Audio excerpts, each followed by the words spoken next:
Great. We shall begin. Ladies and gentlemen, good afternoon from Nairobi. My name is Betty Chan. I work with the Kenya Tourism Board and I'll be your moderator today. Welcome to Magical Kenya, the Destination Ready webinar. And my name is Alex Tunoy. And I'm also your moderator. I also work with the Kenya Tourism Board in the marketing department. Before we start the webinar, we would like to welcome you, and we request if you can join us by letting us know where you're joining us from. Which part of the world are you in? We'd like to engage you. We'd like to have an opportunity to also hear from you. So in the chat box, please indicate which part of the world you're joining us from, and also take the opportunity to share with us questions that we can address this evening or this morning, depending on where you're from.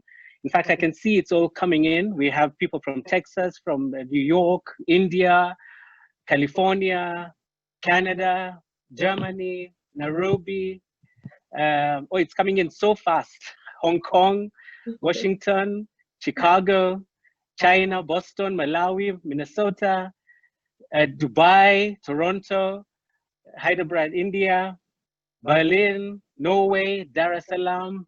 Oh, thank you very much. We're very, very pleased to have you all on board. And thank you all for joining us today. We have a very interesting webinar this evening or this morning, depending on where you're joining us from.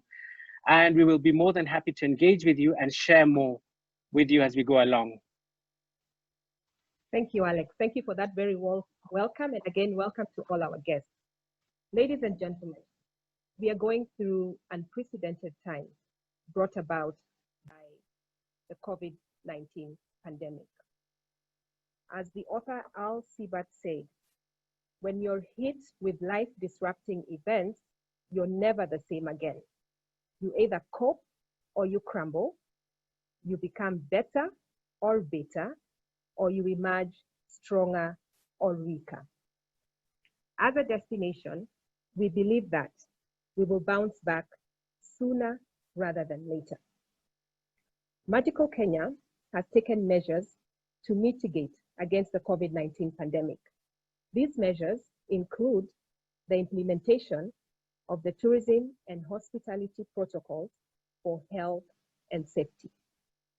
In July 2020 this year, the World Travel and Tourism Council endorsed Kenya's protocols as having met the global health and hygiene standards. Today, we are pleased to be sharing with you some of the highlights of these protocols that will ensure the safety of your clients. This is a huge milestone for Magical Kenya, and we are really excited about it. Ladies and gentlemen, the objective of this webinar today is to help you to understand the measures that different stakeholders have put in place. We are lucky today to have our airport authority, we have our national carrier, we have the Tour Operators Association and the Hotel Association. So the objective is to help you understand the measures that each of these stakeholders have put in place.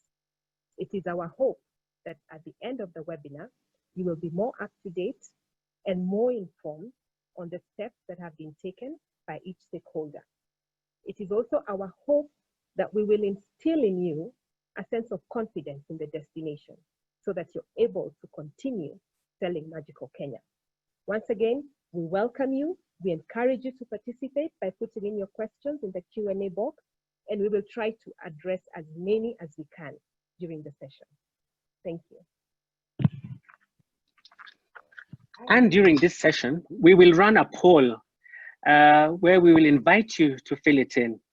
We want to hear from you, and we will share with you at the end of this webinar the results of the poll. Now, as we begin this session, I would like to welcome the guests that we have. We have a panel of eminent professionals with us, and I'd like to invite them and introduce them to you in no particular order. So the first guest that we have with us is Mr. Fred Kaigwa. Fred Kaigwa is the Chief Executive Officer of the Kenya Association of Tour Operators. He's an economist by background and holds an honors degree in economics from the University of Nairobi, a master's degree in tourism from the International School of Tourism Science, Rome, a higher diploma in theology from the Presbyterian University. He has been very active in the tourism industry and has worked in the tourism industry for the last 29 years and currently serving as the Chief Executive Officer of the Kenya Association of Tour Operators. Prior to joining the Kenya Association of Tour Operators, he worked in the economics planning unit of the Ministry of Tourism and Wildlife as a senior economist. A notable years was when he was serving Kenya Tourism Acting Chief Executive Officer for 9 years. It was during this time that the 24-hour KTF Safety and Communication Center was created and established. He continues to be very active within the tourism sector, and he represents the tourism sector in a number of committees, task force, as well as he's an honorary warden with the Kenya Wildlife Service. Mr. Fred Kaigwa, karibu.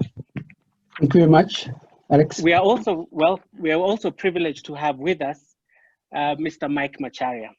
Mike Macharia is the Chief Executive Officer of the Kenya Association of Hotel Keepers and Caterers, a notable organization in the tourism hospitality industry, founded in 1944.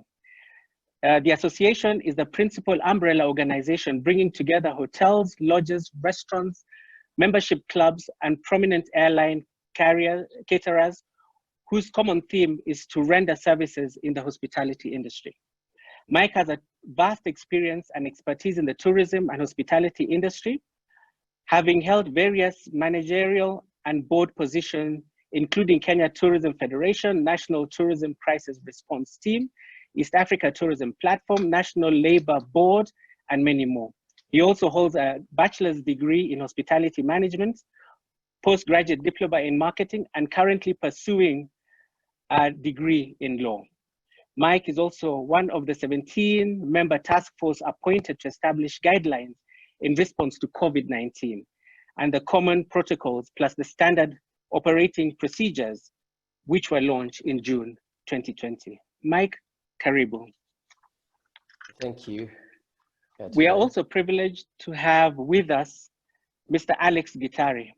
Mr. Gitari is the acting managing director and Chief Executive Officer of the Kenya Airports Authority. Prior to his appointment, Mr. Gitari was the authority's general manager in charge of finance. Before joining Kenya Airports Authority, Mr. Gitari served as the Director of Finance for Eastern and Southern Africa Trade and Development Bank, and as a senior consultant at PricewaterhouseCoopers. He's a career professional with wealth of experience covering a broad range of sectors, including aviation, finance, development banking, and advisory services. In his multiple roles, Mr. Gitari has discharged diverse responsibility, including financial management, project appraisal, strategy formation, and execution, risk management, resource mobilization, and management of strategic partnerships. In addition to an MBA in finance and Bachelor's of Commerce degree from the University of Nairobi, Mr. Gitari is a certified public accountant and an alumnus of Harvard Business School's Advanced Management Program. Welcome, Mr. Gitari. Thank you, Alex.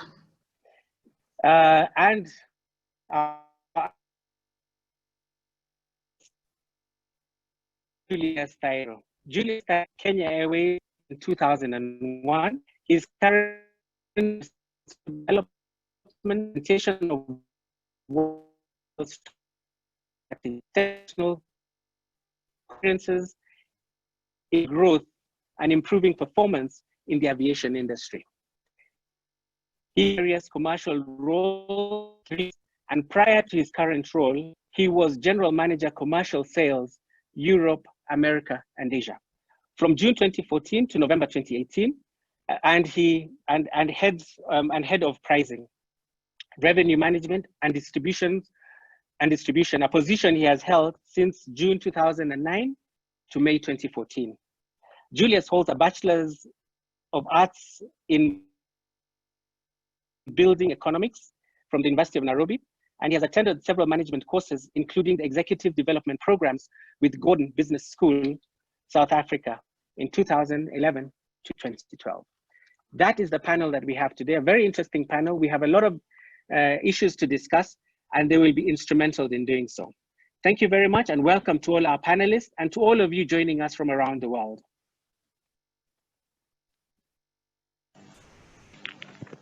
Thank you, Alex. Can you hear me now? I see some people in the chat saying they cannot hear me. Can you hear me now? I hope I'm loud and clear. Excellent, awesome. So ladies and gentlemen, we'll now begin our question and answer session. The first question will go to Julius of Kenya Airways. Julius, our audience would like to know, what are the health and safety measures that have been put in place by Kenya Airways to ensure the safety of passengers?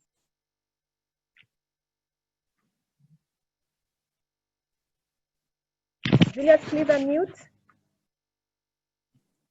Thank you, Betty, for that question. I hope you can all hear me. I would like to welcome everybody to this exciting session. We've put a number of measures in place to ensure safety of our travelers when they're traveling. If I start with the measures that we've put at the airport, is one, there's of course the social distancing at the airport. We also ask all our travelers to wear masks, and also our staff wear mandatory face masks. We've also put in place a glass barrier to ensure that we are creating physical distance between the traveler and our staff. Also, what is critical is we've opened up our lounges after working tirelessly with the relevant authorities, and we've put necessary measures in place. One is we have changed our service. So we no longer do buffet service, we're only doing table service. And we've got also dedicated staff doing the handling. And we do a frequent also COVID-19 testing for the staff serving in the lounge. We also ensure that there's less contact. So when you get into the lounge, nobody touches your boarding card or your phone, so it's contactless. And then on the ground also, we've changed our boarding procedures where we are boarding from the back all the way to the front to ensure that we avoid queuing, and then also we are creating that distance. And of course, these are the normal temperature checks that end sanitization all across the airport. And if I go to onboard or in the air, which is of course very critical, and this is where many people are asking what measures have been put in place by Kenya Airways. One, I would like to start with what we are doing to keep our aircraft safe. We do deep cleaning, that is the cleaning and disinfecting our aircraft and sanitization. And there are different levels of cleaning that we do on regular basis. And what is critical is also we give special attention to high touch points. So whether that is seats, trays, lavatories, etc. But also what is also critical is in our aircraft, we fitted them with the powerful HEPA filters. And these filters take out viral and bacterial contaminants about 99.9%. So you get fresh air every 2 to 3 minutes, and the air flows from top to bottom. So the air does not flow from front to back. I think the easiest way to explain this is it's the same standard you would probably get in a surgery room or in a medical operating room. And then also we've made some adjustments to our service on board. We've suspended newspaper service. We are also not giving headsets, and we are also not giving blankets. And also for our crew, we've simplified the service to minimize contact between our crew and passengers. We are giving pre-packed meals in disposable containers. And then I think last thing that we've done is we've also minimized movement within the cabin. And finally, for our crew, we are now cleaning, especially the washrooms, much more regularly, because this is one point of concern. And what we've done is with the limited service, we are now using our crew more to do the servicing, especially cleaning the toilets. So those are some of the measures that we've implemented as an airline to ensure that that it is safe to travel. Thanks, Betty. Thank you, Julius, for that explanation. It's very encouraging to see that Kenya Airways has taken measures both in the flight and out of the flight. Thank you very much. Our Thank next question will go to Alex of Kenya Airports Authority. Alex, on 1st of August, Kenya opened its airspace to international passenger flights. What are some of the health and safety measures that have been put in place by the Airports Authority? Alex. Thank you, Betty, and thanks everybody who's listening in.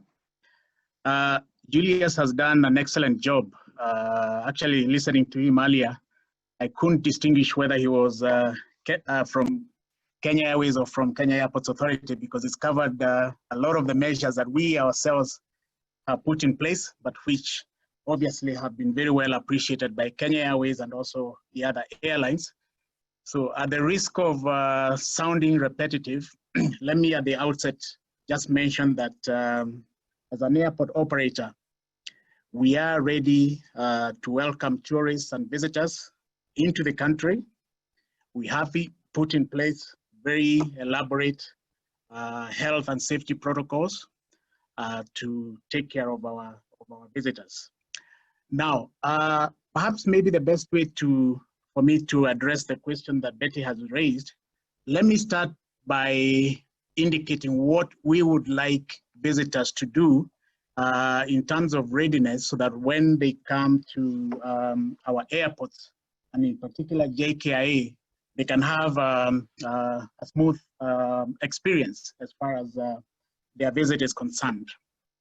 And I would like to start by mentioning that one of the things that our health authorities have put in place is actually a tool that is to help in the health surveillance. It's a health surveillance form which has been uploaded on an app, and visitors therefore can actually fill in that form using their mobile phones or their tablets. And when they arrive at our airports, all they have to do is submit that form to the health officials. The health officials will scan the barcode on that form, and the form automatically gets uploaded. And after that, all you have then to present to the health authorities is a valid PCR-based COVID-19 test. And when I say valid, it means it has been taken within 96 hours from the date of your travel. So if you do that, then you can expect that your arrival will be very well dealt with. At the airport, we obviously have put in place a lot of sanitization stations so that everybody can sanitize at every opportunity. We have marked physical distancing requirements so that there's no overcrowding. And then we also have the thermal scanning equipment at all our airports. And we are supplementing the thermal scanning equipment with the thermal guns, just in the event that something goes wrong. So there should be the thermal guns. Now, over and above that, I think Julius did mention the issue of use of face masks. That is something that we are enforcing throughout all our airports. And then with regard to the cleanliness of the terminal building, we have gotten in place a very regular disinfection regime, which we are observing as required by the health authorities. Now, all these measures, and I could go on and on, of course, they've been instituted as part of a very elaborate protocol that has been developed in a collaborative approach with all the stakeholders in the aviation sector. KTB is one of the stakeholders. Kenya Airways has also been very important in that journey. And of course, other stakeholders, including the Ministry of Health. So we are very proud that what we have put in place is something that has been arrived at using that collaborative approach. But it doesn't end there. One of the important elements that that approach emphasizes is the need to keep our visitors, our passengers, fully informed. So not only will you find at the airports all the signage regarding, sanitization, washing your hands, keeping your face mask on and all that. We are also using our flight display systems, information display systems, to keep reminding passengers on the need to observe all these protocols. Our public announcement system is also reminding passengers on the need to observe all the protocols. So there's a very clear communication strategy that is supporting all the measures that I've just outlined. I believe there's an issue that perhaps I can just deal with at this stage. The fact that so far, only a number of countries, our visitors from only a number of countries, I think 19 so far, have been allowed. Our understanding as an airport operator is that that is just an initial step. There is obviously a very elaborate process that the Ministry of Health has put in place to be able to identify which additional countries are going to be coming on stream. And I'm very optimistic that in a short while, that list will be expanded to cover a lot more countries, and that we shall then be able to witness a lot more travel into the country. Finally, let me just mention that from when we started international flight operations, that's on the 1st of August up to now, we've seen a very vibrant restart. We are very excited about that. We thank the airlines and travel agents and everybody who has been involved in getting us back to where we think we belong. And we are going to be counting on you to support us in the days ahead. We are ready to welcome visitors and tourists into the country. Thank you very much. Thank you, Alex, for that very detailed explanation on some of the measures that have been taken at the airport. The questions are coming in fast and furious. Thank you very much for participating. We will try to address as many as we can. Before we proceed, I'd just like to ask Fred Kaigwa. We'll now move into the tour operators. How have Kenyan tour operators prepared themselves to handle tourists? What measures have been put in place in line with the new protocols? Fred. Thank you, Betty, for that question. As I'm sure all of us are aware, the pandemic came in as a mega shocker and presented a set of circumstances that were quite unprecedented globally. And whilst we were under the lockdown trying to set things in motion, we appreciate the need to get ready to receive our guests back in the country. And from the CATO point of view, we were part of the team that was appointed to develop the protocols in terms of the tour operations. And our key focus then and now has been health and safety of the clients. The protocols that we put together were designed to take care of the client's health and safety from point of arrival onto safari and onto the various locations and back to the airport again. We focused on a number of areas. One was the personnel, all the way from the office and to the personnel in contact with the guests. A huge focus on the vehicles. A lot of protocols were created on how to cleanse the vehicles, when to do it, and also in terms of do you cleanse within the same group or between groups, at what times, what do you clean, what surfaces. We also have a situation whereby every vehicle has a thermal gun. Clients coming in are checked at the airport. Therefore, as tour operators, we do not we only take the temperature on a regular basis just to monitor the client. But the main check is done on arrival, where you present your certificate and you're allowed in. Now, once the protocols were launched, the next step that we moved on was to ensure that everybody was familiar with them. So this meant circulation, sensitization, and also assisting the operators to comply. From last week, please report under CATO, we have trained the first batch of 100 operators, sensitization on the operations in the new normal. And these will be issued the certificate. We trained with the Kenya Red Cross.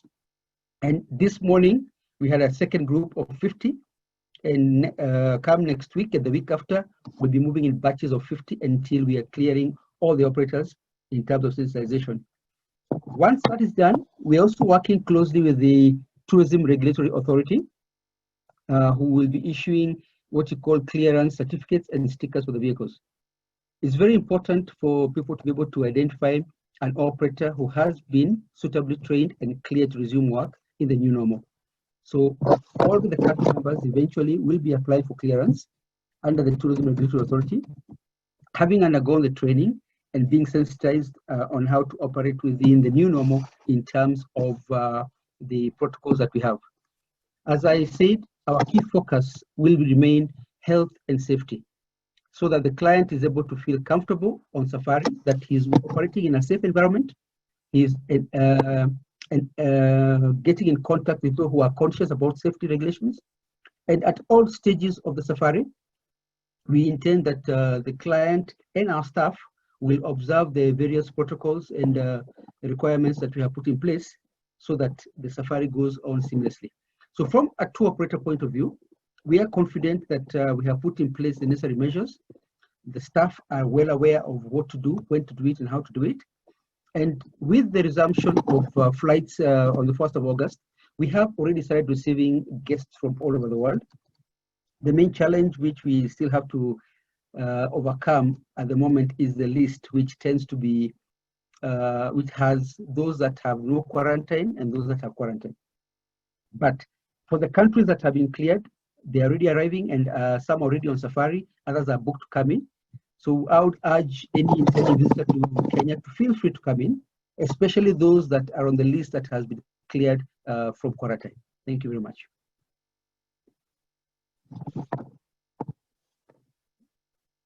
Our audience, you've heard what Fred has said.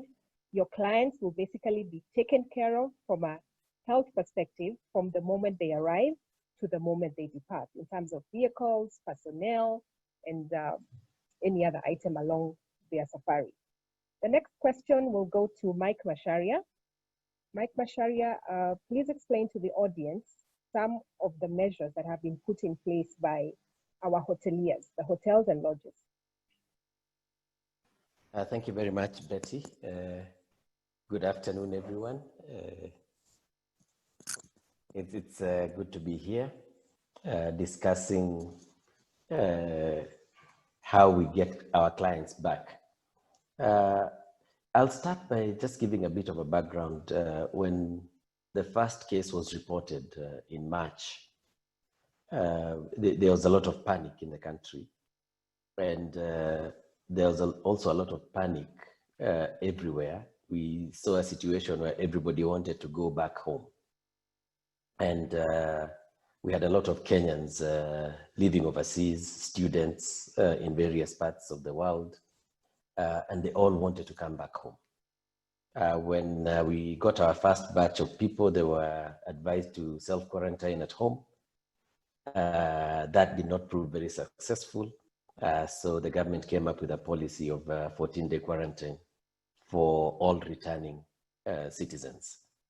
Now that's where we came in, because that decision was made very quickly, and we had to provide our accommodation services within a turnaround time of less than 24 hours.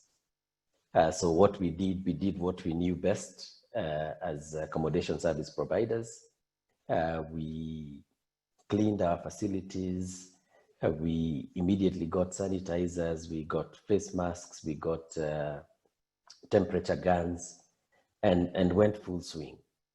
And we organized for very quick training between the Ministry of Health and some of our staff members. Now, we ended up with over 2,000 returning Kenyans and residents. and we put them in various hotels. And within that period of quarantine, it was about a month, the initial period, we had no cross-infection at all. Even without the protocols, we were able to stay away and follow the advice of the Ministry of Health, and also stick to our strict hygiene standards. This went on for a few more weeks, and the quarantine program ended after about 9 to 10 weeks. And even after the 9 to 10 weeks program, we still had no cross-infection in the hotels. So that gave us a bit of confidence boost in that we were doing things the right way, even without having the protocols put in place. So when we were requested to take part in developing the protocols, it was really very easy for us, because we just looked at a typical hotel or restaurant and divided it into the various areas: the entrance, the reception desk, the luggage control, the security checks, the accommodation, the restaurants, the back office, including the staff areas and the staff themselves, and really the non-guest contact areas like accounting and engineering and so on. So we divided the hotel into departments, and we developed step-by-step protocols for each of the areas. Our greatest concern was the high contact areas like reception, where we agreed that we should have as much information as possible so that people can pre-register, then they don't have to sign registration cards on arrival. The baggage handling, where we would have to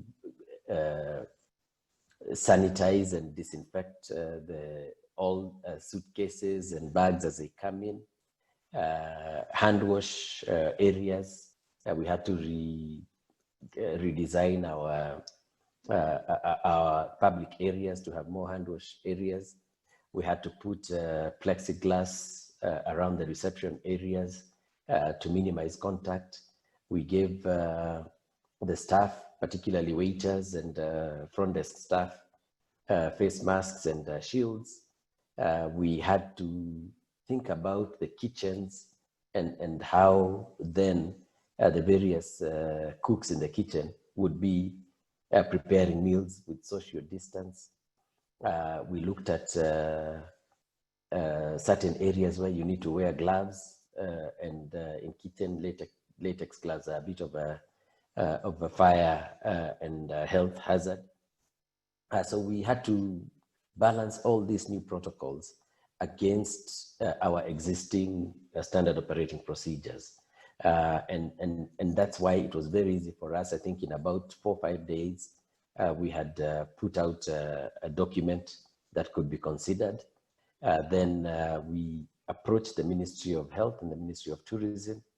Then our Cabinet Secretary quickly told us, let's not have divided areas of protocols. Let's develop one comprehensive protocol for the entire industry so that you can create a safe zone. So you're arriving on a safe aircraft, landing at a safe airport, being taken by a safe vehicle, going into a safe hotel, going into a safe national park, and the entire circuit all the way around.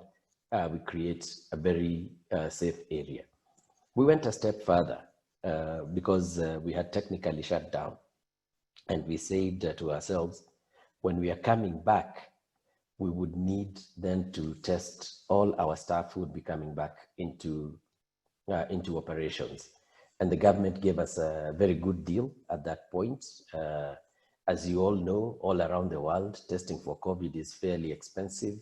In the US, I think it's about $60. In Germany, it's 60 euro. In the UK, it's about 50 pounds. In Kenya, it ranges from $70 to 110. And the government gave us a $10 rate. So what they did is that they subsidized this testing price so that we could be able to test our staff in masses and take them back. So after that, we went through internal training programs based on what we had learned from Ministry of Health. And we are still going to put together some more programs of training come next week when we start the partnership with the Tourism Regulatory Authority. So what we've been doing is that we are also constantly monitoring our staff. We are constantly monitoring our guests.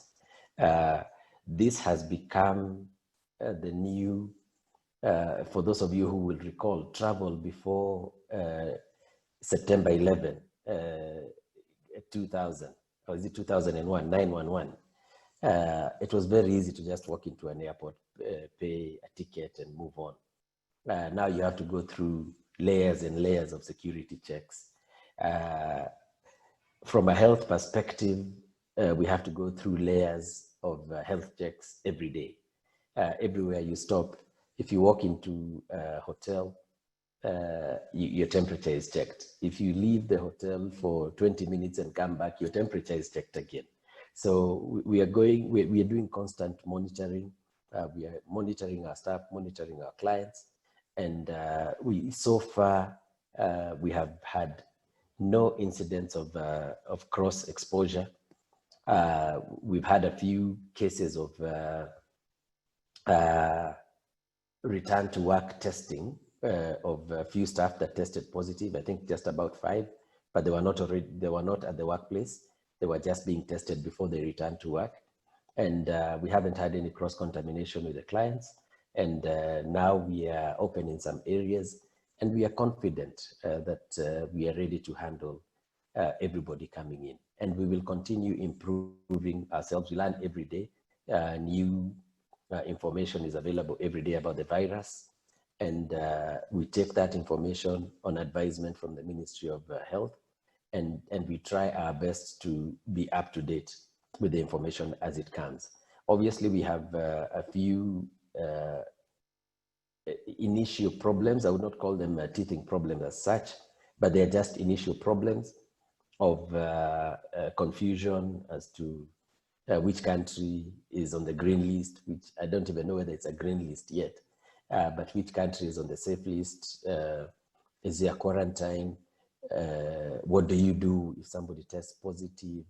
As you will be told, part of our preparedness and the reason why we stayed out in lockdown for so long is that the government wanted to ensure that there is medical facilities everywhere in the country, because our tourism product actually goes across a number of counties. So that's one of the reasons, and we will be answering as to how prepared we are in terms of if somebody tests positive and how are they handled. We are trying very much to move from these initial reactions, the drama type reactions, where you have ambulances with sirens blaring, coming to pick up somebody, with people in spacesuits looking like they're collecting an alien. There's a way of getting people to health facilities in a safe way, and they are looked after in isolation, but with a lot of dignity, as opposed to what we saw at the beginning. So we are learning, and we are confident that we are ready for this market. Thank you, Betty. Thank you, Mike. Thank you for that response. Alex? Thank you very much, Mike, for sharing the brief on the comprehensive protocols for creation of a safe area and for a safe destination. I'd like to move on to Julius, Kenya Airways. Just a couple of questions. The first one is with regards to the measures that you had put in place. One of the questions we've received is, will there be no blankets on business class as well? And should we tell our clients to carry their own blankets as they board the aircraft? And the second question I'd like to also ask you is with regards to resumption of scheduled flights. When do we expect this? And especially for some of our key source markets, North America, Europe, India, and also within Africa. Thank you. All right. Yeah. Thanks, Alex. I'll start with the second question. Maybe I just give a brief outlook on the gradual resumption of our network. We are of course very excited to be back to skies since last Saturday, which was 1st August. In Europe, we are flying to 3 destinations. So we are back to the 3 destinations we had been flying to. That is London, Amsterdam, and Paris. And we continue to work with our partners, Air France, KLM, and also British Airways to serve also the other countries in Europe.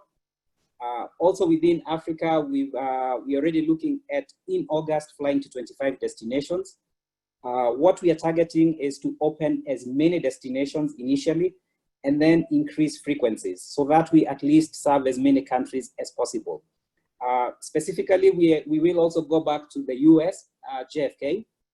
So we are going to resume our flights on 29th of October. So 29th of October, winter season, we will resume back. Why we pushed JFK to October was because of the sales lead time that is needed, and also to build confidence that we are putting all the necessary measures in place. I'm also excited to announce that from 8th August, we finally agreed with the Chinese government to resume our flights back to China. So we are also going next week to add China into our network.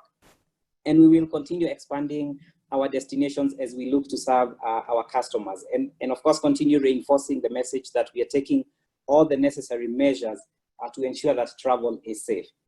To the first question that you asked specifically on blankets, what we are doing currently is we are working on a protocol that will ensure that we are offering this service in a safe way. And because the way we offer blankets, also they need to be cleaned at the arrival destination, and then we also get new blankets from that other destination.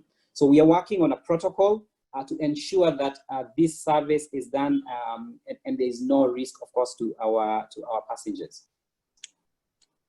Thank you, Alex. Thank you very much, Julius. Great. The next question goes to Fred Kaigwa of the Tour Operators Association. We have a question here that reads, when do we expect the updated list for countries allowed to visit Kenya? And what will happen to nationals arriving that are not on this list? And the second question is, how will cross-border safaris be handled in terms of the negative COVID certificate? In this case, question says, I have clients who will spend 5 days in Kenya, and after that, they are to head to Tanzania. How will that be handled? Fred? Thank you, Betty. I'll take the second question first. It's the quicker one to answer. I just received an update from my counterpart in Tanzania, the CEO of TATO. It appears that Tanzania has issued a new communication today that changes the policy to only request the COVID certificate from countries that require it when the clients are going back, which means that that bottleneck we had with our 96 hours and their 72 will only arise if your clients are required to take a new COVID certificate back at the time of going home. So they've gone reciprocal. If your home country does not require it as you go back, they will not ask for it, which means that our cross-border tours should be able to flow a lot easier than was the case. That has just come in today. It is we're waiting formal verification, but it's an official circular changing the policy. So cross-border tours should be a lot easier from now on. Heading into Tanzania, you'll only need the first certificate, but a second one if you need a new one to go home. We still don't have a very clear idea how many source markets are requesting a certificate for clients going back home from safari. And that is where one challenge arises. We are going to be making efforts to get hold of all the embassies to let us know which countries are insisting that the visitors test when going back. Going to the first question, that has been a very big bottleneck to a lot of tour operators. The list of countries that was published indicates the only countries that are allowed to come in without going for quarantine if they have the certificate. Unfortunately, as things stand right now, any country not on that list, whilst not being turned away, would be subject to quarantine, which makes it very difficult. And we have been engaging, and we are informed that the list is being reviewed on a daily basis. I believe yesterday there were 2 countries that were added. The challenge is that the pace of adding is based on WHO guidelines in terms of the situation in that particular country. Therefore, every day the ministry is reviewing the list and they'll communicate to us. But unfortunately, if a visitor is not on that list, then they will have to go to quarantine. And that is the information that we are communicating to the operators very clearly. Please communicate. All not on the list would have to go to quarantine. Thank you. Thank you, Fred. Just before you mute, Yes. where can the audience get this list of countries allowed into Kenya? Is there a website they can visit? We have the list that was posted by the ministry, and we could avail it actually even on this chat as we speak, because it was the list that was published showing the countries. But it would be better to get the link from the website, because as we said, that list is changing on a daily basis. So right now we have the current list, but we could avail the link before the webinar ends, where people can be checking for the updated list before they make a decision on how to travel. Okay, thank you. Thank you, Fred. Our next question goes to Mike. Our audience would like to know if all hotels and lodges are open. That's the first question. And the other question is, if while on vacation in Kenya, a client contacts the virus, what measures and assistance will you give us? Is there any particular body we need to contact for assistance? Thank you, Alex. Hotels and lodges are reopening.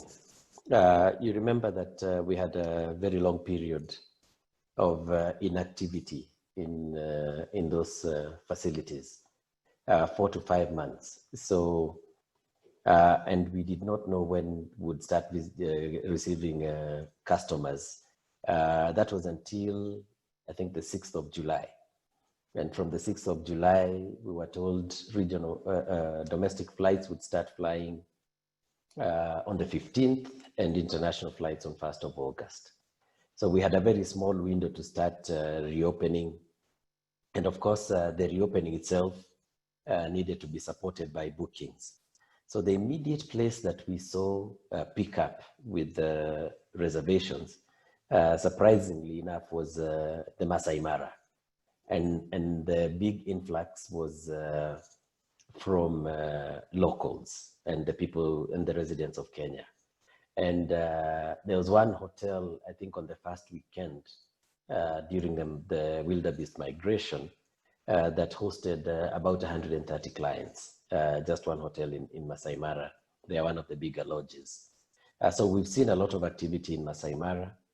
Diani, when we opened for domestic flights, Diani picked up very quickly. We have a lot of facilities opened at the coast in Malindi and Watamu. Mombasa is also doing quite well. And the reported cases of COVID in Mombasa actually seem to be on a downward trend. So we are reopening. The challenge seems to be in the capital city of Nairobi because this usually is either a transit point or a business destination. But we are seeing even the lakeside city of Kisumu and the surrounding counties opening up. So we'll keep seeing people returning to businesses.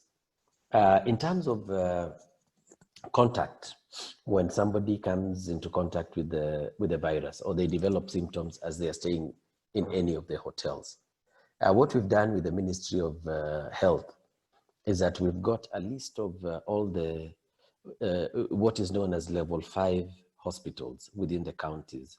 And these are the highest level of hospitals that can intervene, even for emergency cases. So we've got a contact that within the hotels that you can contact the Ministry of Health and get the assistance and get the people get help if they need to be isolated. You'll see the way we are learning about this virus is that not everybody needs to be isolated in a hospital. If you develop the symptoms and the medical expert determines that you can isolate in your hotel room, then we'll just isolate you in the hotel room and follow the protocols that we had done. So what we've advised our members is even as they reopen, they should leave some wings of the hotel ready for isolation. So that is where not every customer is going. Then that will assist. If you can put them there, then they can get the help, medical help that they need. And if they need to be hospitalized, then the medic on the ground will determine that. So we are continuing with this training. We've identified that there is a need to have more people within our hotels, medically trained. As you know, all our hotels have an in-house nurse, and this is from a long time ago. We always had an in-house nurse, and we always had in-house clinics, and we have doctors on call. So it really is very helpful because we already have medics in our hotels, and we can be able to assist where needed. If then there is need for an airlift, then of course then we contact our air partners, the flying doctors services, and they come and lift you and put you in another hotel. And again, there's also private hospitals that are looking after patients in isolation, and we already have those contacts. So it's quite easy for us to be able to react to a COVID case, because it's the same way we would react for a client is the same way we would react for our members of staff. So, you know, the protocol is the same. So if a member of staff develops symptoms, we do the same thing that we'll do with a client. So we are ready, Alex. Thank you, Mike. The next two questions will go to Alex of the Kenya Airports Authority. We have a question here, more of a clarification. Someone wants to know, please clarify the name of the app where they get the health surveillance form. And the second question is, in case of infection upon arrival, what are the standards of quarantine? And can a client choose to go back home instead of quarantine?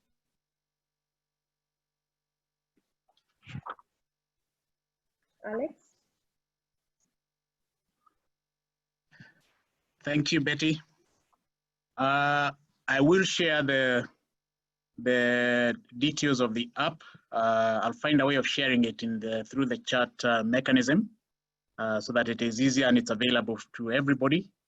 I've also seen a comment in the comment section that there's been an updated list that has been issued by the regulator of countries that now are eligible. I've also just spoken to the DG when I was listening in, and he has confirmed to me that there has been an update on the countries that have been listed. What I would invite participants to do is to visit the website of the regulator, Kenya Civil Aviation Authority. I believe it is www.kcaa.or.ke. But again, I'll post that on the chat so that it's also available to everybody. Betty, if you can just repeat the second question. I think it was about what would happen in the event of somebody not having the documentation and they prefer to be taken back home instead of quarantining. Is that correct? Yes, the question is, what happens in the case of infection upon arrival? Possibly infection in transit or something like that. So what happens? Can they choose to go back home? Well, I believe there are established protocols of dealing with pandemics in the aviation sector.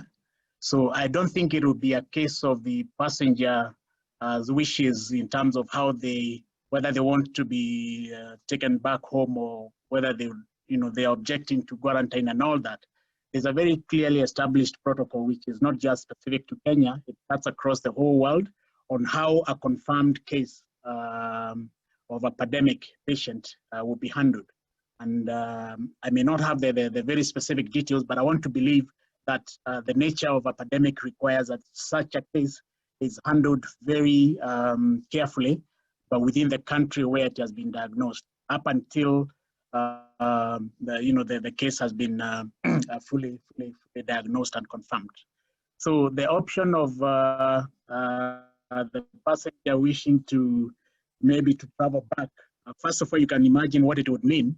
They would be traveling back in an aircraft, probably risking contamination of other passengers. All those are risks that I'm sure those protocols that are in place to try to address. So I would like to believe that the protocols will be enforced to that extent, but that in the country, here in Kenya, we do have good medical facilities that should be able to handle such cases without any concern. Thank you.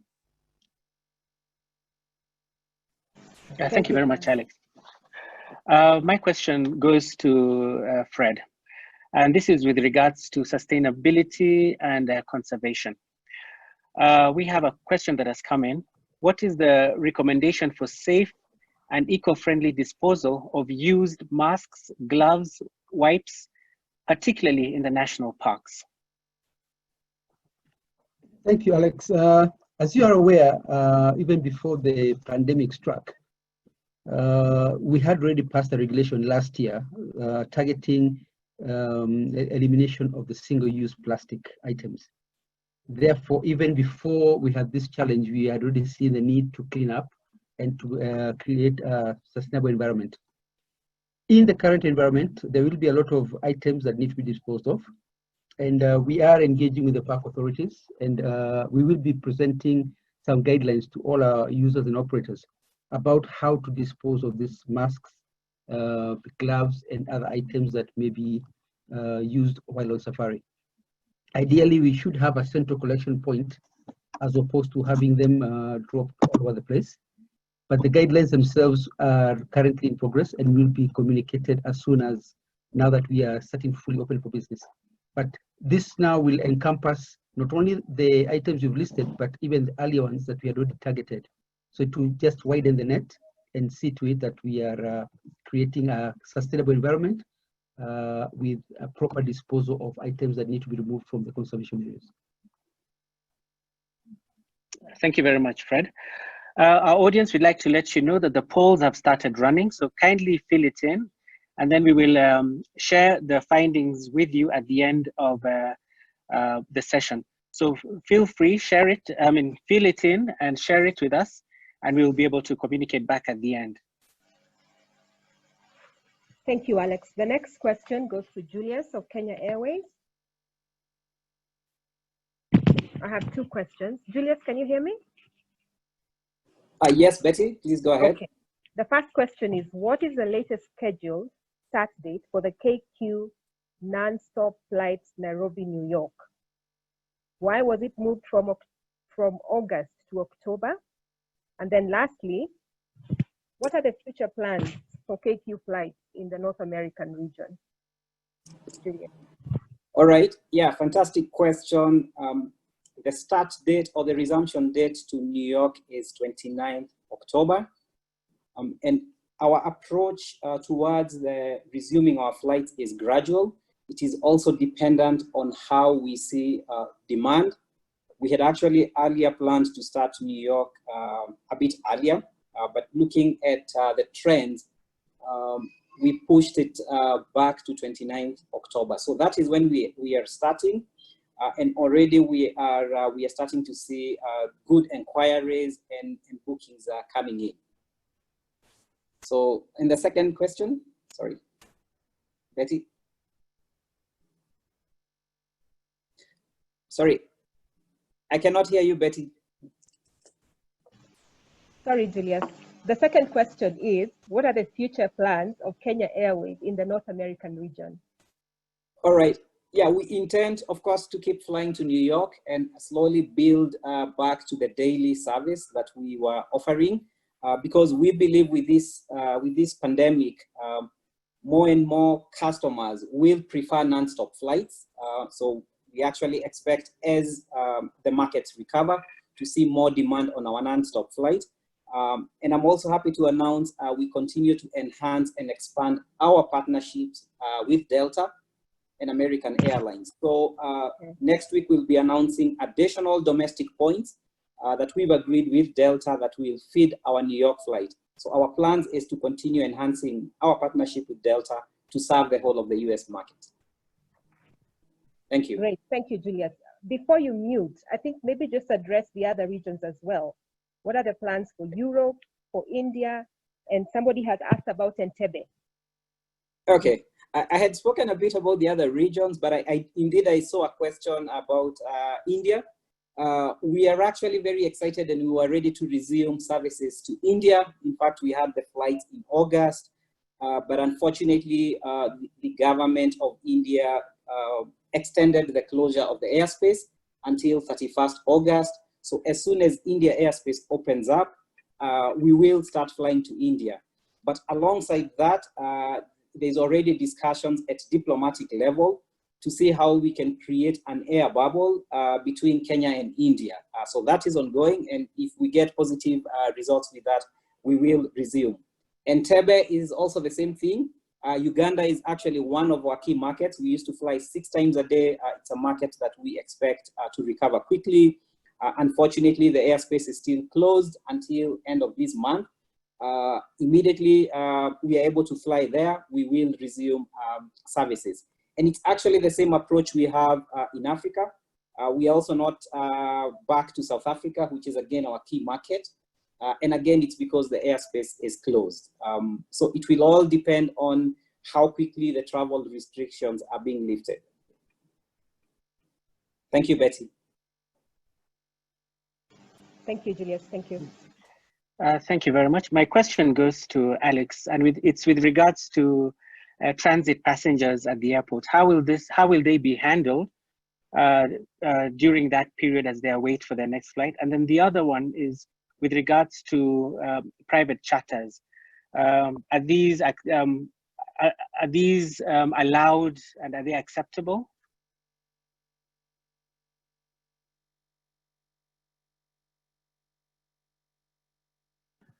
Thank you.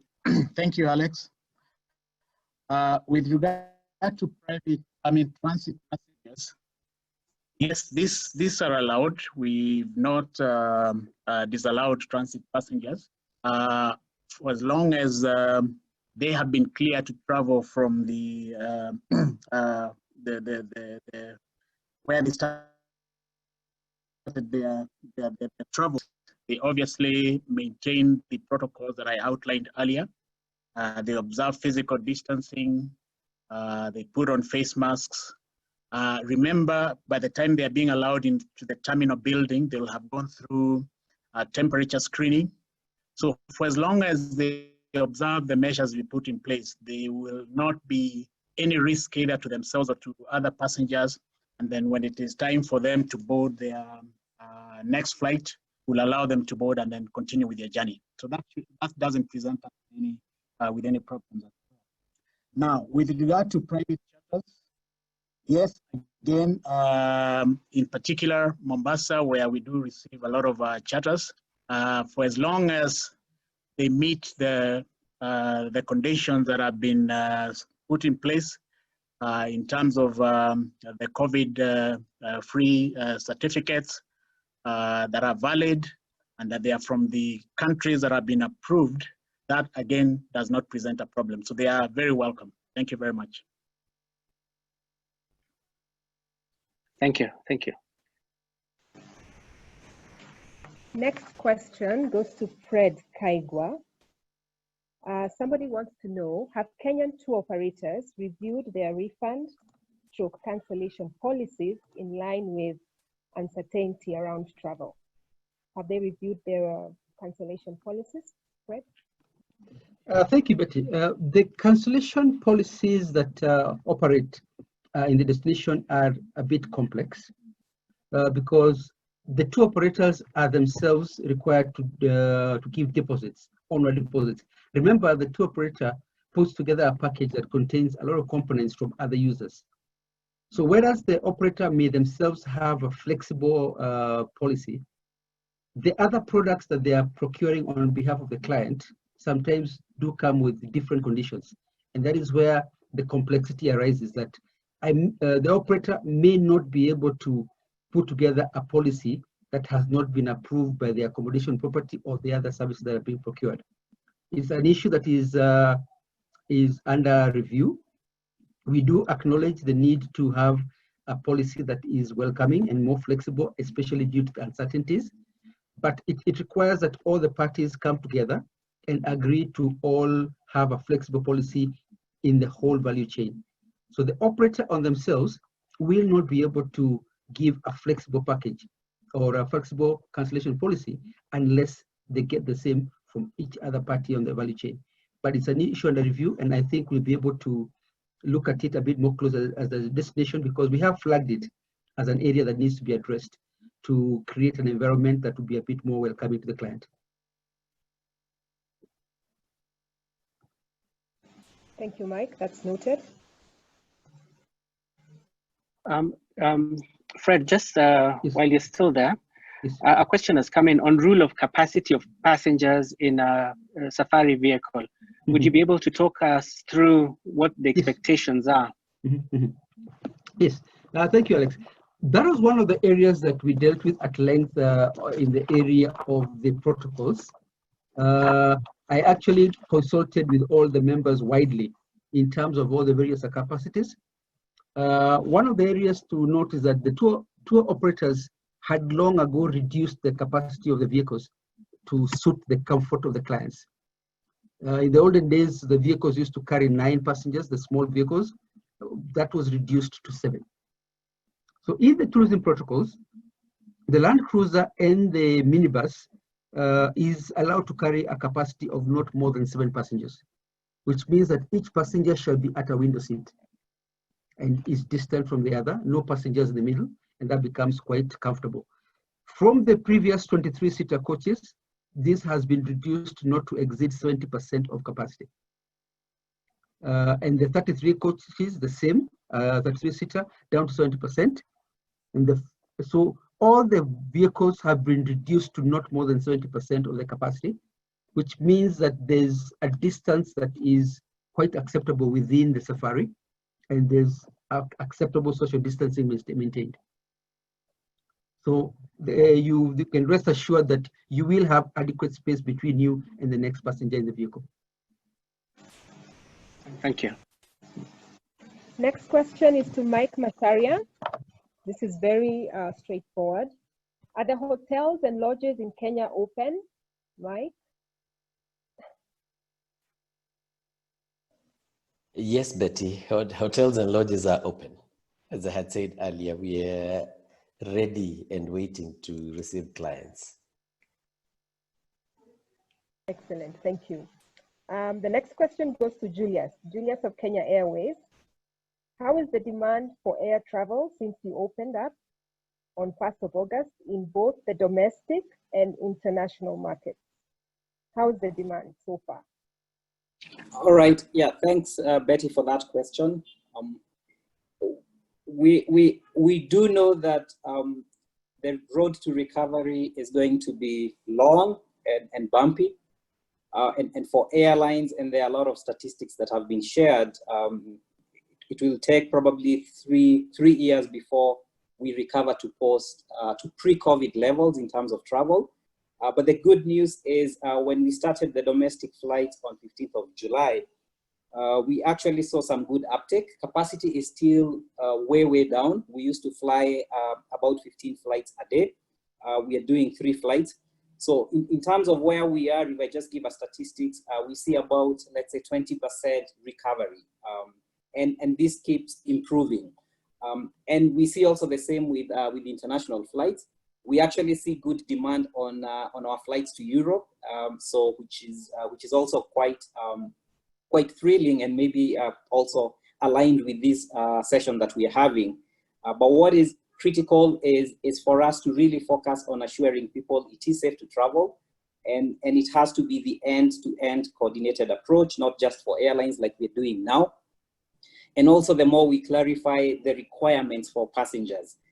And to add to what also Fred was talking about, as an airline, we are looking to also offer more flexibility, because we do know travel has now a bit of uncertainty. So on all the products that we are offering today, we actually allow a passenger to change their travel date for free. And we are encouraging people to book. If you think you want to come to Kenya in December, go ahead and make the booking. If anything happens, you can still make a change, and we will not charge you. Thanks, Betty. Thank you very much. Yeah. My question goes to Alex. We have two questions that have come in for you. One is with regards to countries not listed on the Ministry of Transport list. What happens to their nationals if they arrive in Kenya? And the second question is with regards to the 96-hour period. Are you planning to keep the 96-hour time window for the COVID-19 tests? Thank you, Alex.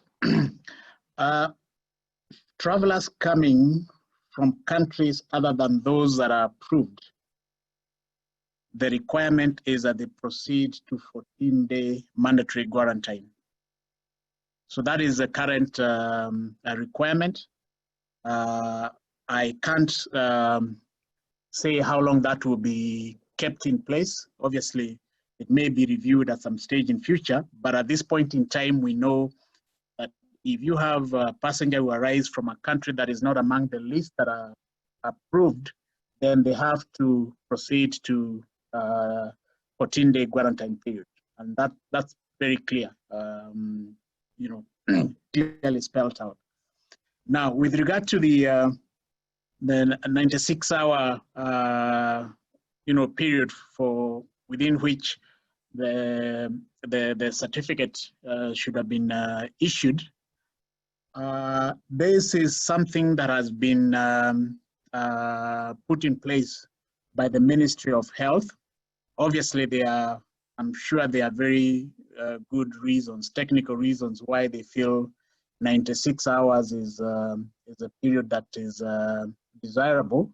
I may also not want to comment as to whether it will be reviewed or not. And I think to me, it is a case of the ministry being able to assess the risk levels. If they feel for a particular reason that it's good maybe to review that period, I'm sure they will be able to do it. But since I'm not a doctor myself, I probably would not want to enter into that territory. But let's put it that if it turns out that that requirement is inconveniencing a lot of visitors, then through the forums like this one, we should be able to engage with the Ministry of Health, and I'm sure they will look into the matter and determine what. Thank you. Okay. Before you go, just a quick question. So when they are quarantined for that 14 days period, will that be at their cost, or will that be at their own costs? Absolutely. That's a very good point of clarification. Yes, it is at their own cost. And therefore, I really would want those that are listening in to try and advise visitors to really ensure that they comply with what has been put in place, so as to avoid the inconvenience of not only having to be quarantined for the 14-day period, but more importantly, at their own cost. So it's very clear that it is being done at their own cost. Thank you. Very much. I have a question, Julius, two questions that have just come in. The first one is, we understand that airlines have waived the penalty for changes for charges for any changes that are made. But what measures has KQ put in place with regards to that? And then the second one is with regards to the business lounge at JKI. Are these open and operational? Thanks, Alex. The first question is, I'm not quite clear on the question because yes, we are offering the flexibility. We allow changes for free. We even allow somebody, if they do not want to travel, they can just simply leave their ticket in the system. They don't even have to call us. And whenever they decide to travel, they can just simply call us and we're going to rebook them. I hope that answers that question. The second question on the business lounges is yes, they are open, they are operational. In the beginning, I shared a raft of measures that we've put in place to ensure that it's safe. But the lounges are operational, they are open, and we are hoping to welcome our customers as they fly in through the country or to Kenya. Thank you. Thank you very much, Julius. To our audience, the polls are open. Please feel free to fill it in so that we may be able to share the findings with you at the end of this webinar. So please fill it in. It is currently on and it is live. So we encourage you to fill it and then we will share the findings at the end of this seminar. Thank you, Alex. My next question goes to Alex of Kenya Airports Authority. Is Kenya accepting private charters?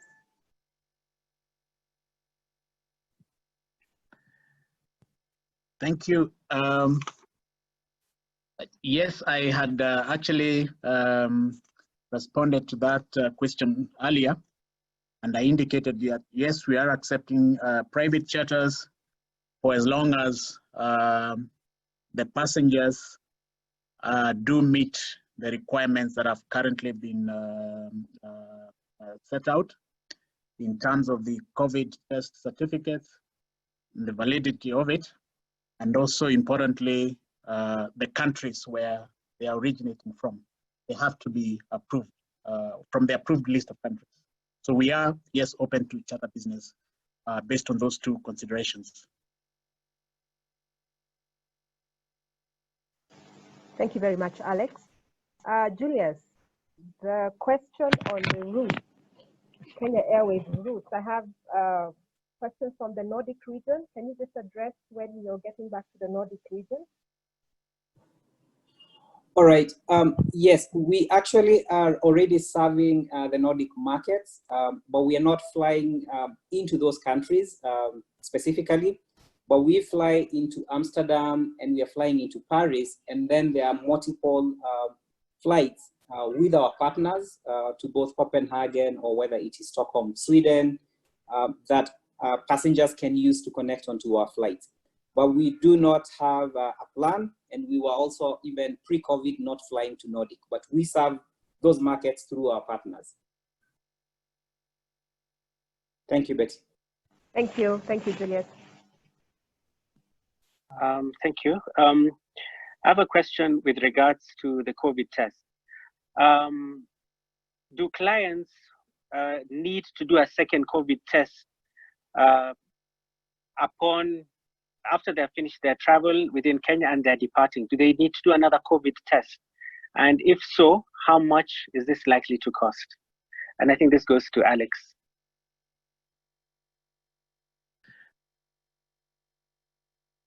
Thank you. Thank you for that question. Now, for passengers departing the country, it is important for them to know what they need to fulfill by way of the requirements for their destination countries. So it is not a requirement for Kenya that you do a test upon departing from the country. However, depending on where you're headed, it may well be that the test that brought you into the country may not be valid for the destination country, in which case you might want to take a test before flying out. With regard to the costs, I believe these are the cost ranges from somewhere between $50 to $100 or thereabouts, in between, depending on which facility that administers the test. But yes, it's not a requirement for the country, but it could be a requirement for the destination country, and therefore incumbent upon the passenger to really ascertain the requirements of the destination country themselves so that they make sure they comply. Thank you, Alex. Thank you.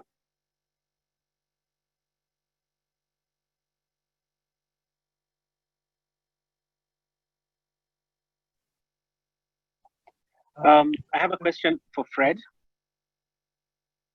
Hello, Fred, can you hear me? Yes, I can hear you. Yeah. There has been talks of some counties exploring the possibility of locking themselves and hence interfering with transportation inter-county.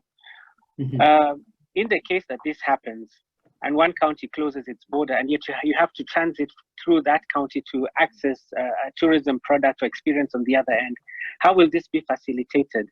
For example, say you're moving from Narok to Laikipia, but one of the counties in between has closed. What would happen in such a case? I think from what we have seen and from the kind of consultations that have been going on, that kind of decision, I think, would only be made by national government. I think it's quite unlikely that a county would declare a lockdown on its own, because the issue of the pandemic is being handled by the National Ministry of Health. So I know the counties had concerns, but they met with the president some time back, they had their discussions. But from what we understand, it is the national government that is handling the pandemic. I find it to be extremely unlikely for any county to lock itself down to the exclusion of the rest. That, I think, would be something that also the national government would be highly opposed to. So we believe whatever measures that are taken will be taken in consultation and implemented at national level, because this is a national problem. It wouldn't necessarily affect one county or the other. So we are operating on the premise that that would be a very unlikely scenario to happen, that one county would lock out people from traveling across. Thank you, Fred. Fred, before you mute yourself, I think you need to clarify the question on safaris in Kenya and Tanzania. Somebody has asked that please clarify what you said about that and how to be handled. The challenge we have been facing even in our discussions at East Africa level with my fellow CEOs, Mike and the rest, is that the East African countries were having different requirements. Kenya had a requirement for 96, Tanzania was 72, Rwanda was testing on arrival. So we were finding a situation whereby if you came to Kenya for a 5-day safari, your certificate would be invalid by the time you get to the border to get to Tanzania. But we just received communication today from Tanzania side indicating that they seem to have lifted the requirement for the COVID test on a wholesale basis, and it now will be requested only for those countries that are requiring the clients to go back with a COVID-free certificate. Meaning that if your home country will require you to get a certificate to come back home, then Tanzania appears will ask you for one when you arrive in the first place, so that you don't claim you got it in Tanzania. So that eases the cross-border movement, because you only need one certificate to get in if you're coming through Kenya. But as I said, that has just come in today, and we'll verify that, but it looks like cross-border tourism could be a bit easier if that communication is verified, that they will not be asking for certificates wholesale from every single traveler, but only from those that want a clean bill of health on the way out. Thank you, Fred, for that. Some of you are asking where you can get the tourism and hospitality protocols. You may visit the website of the Ministry of Tourism at www.tourism.go.ke. You can download the protocols there. Thank you very much, Betty. We are coming towards the end of our webinar. And at this juncture, I would like to give each of our panelists an opportunity to just make their closing remarks. And then thereafter, we will proceed straight to the polls. We have the results, they're coming in, and we're just finalizing on that.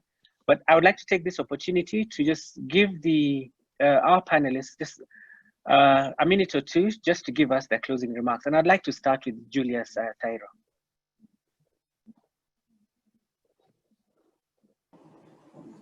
All right, Alex.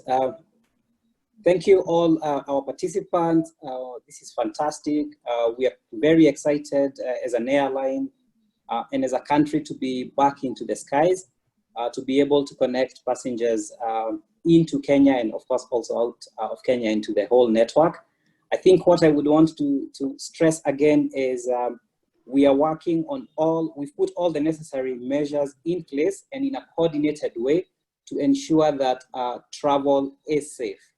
And I would like to encourage you, of course, to also urge people who want to come to Kenya that it is safe to travel and it's also safe to travel with Kenya Airways, and keep giving us feedback. And we will continue giving more clarity, especially also on our website, to help people as they plan to travel or as they think to make bookings.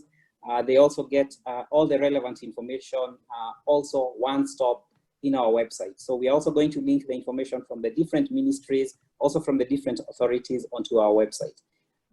But I urge all of you to feel safe to travel, and Karibu Kenya. And thank you for your questions. Highly appreciated. Thank you. Thank you very much, Julius. I'd like to invite Alex Gitari to give us his closing remarks. Thank you, Alex. We at Kenya Airports Authority are very excited to resume flight operations, especially international flights. We've gone to a considerable level of detail to put in place protocols to guarantee the health and safety of our visitors. So we want to extend a very warm hand of welcome to visitors into Kenya. Please bear with us in the event that you find the processes may not be as quick as they used to be before this pandemic.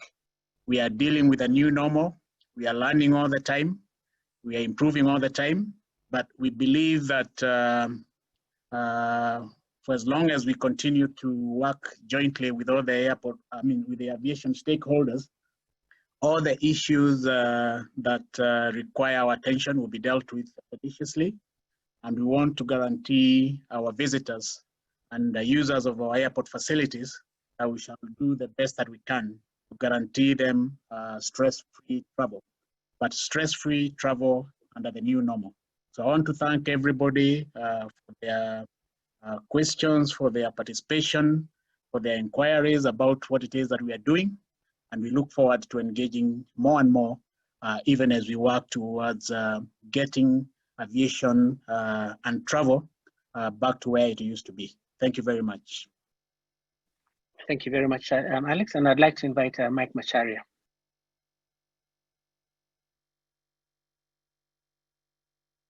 Thank you, Alex. Please allow me to just answer two questions that I saw on the chat that might be important. One of them was asking about the meetings and incentives, MICE sector. I think there's somebody who has a booking for 100 people and they want to know whether that's allowed. I just want to let them know that if you look at the protocols under 4.2, there's operating procedures for meetings and events. And it says for meetings that are over 15 people, then the rule is social distance. So it's something that you might want to look into. And if you have any further inquiries, you can either send a direct question to Alex or Betty, and we will respond to you. The second one, which is important, and it's from one of our key source markets, is about the UK travel advice, the Foreign Commonwealth Office advice.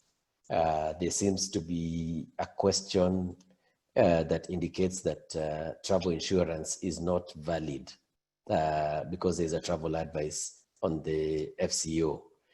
This is not true. The only time your travel advice is invalid is when you go to that website and it says travel warning, and it says non-essential travel. It's advice against non-essential travel. That is the only time you lose your insurance. But if it's just a standard advice giving an overview of the areas, then your insurance is valid.